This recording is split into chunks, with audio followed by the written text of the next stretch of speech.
Ating lahat, Happy New Year po. Ngayon po, ang gagawin ko po ay magluluto po ako ng gulay na repolyo. May kasama po siyang konting sotanghon. Ito po ay sariling version ko lang po. Sana po ay hindi niyo po ako mapash.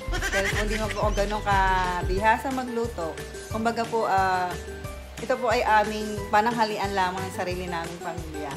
At sana po, magustuhan niyo po ang aking iluluto. Tara po!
Ayan po ang mga sangkap ng gulay na repolyo. May hipon, may baboy, bawang sibuyas, may sotanghon, kamatis din.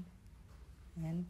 Sinamahan ko rin siya ng sabaw ng yung tiniktikan ng hipon, balat ng hipon.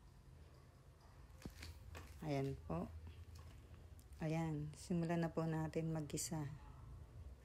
Siyempre, painitin muna natin ang kawali. Then, pag mainit na ang kawali, lalagyan natin ng mantika. So, here we go.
kumain. Kaya magpapahinga po tayo dahil mamaya po ay magliligpit naman po ako ng mga damit namin sa taas. Damit ko pala, iayos ko po siya kasi ilalabas ko po yung cabinet sa labas sa taas.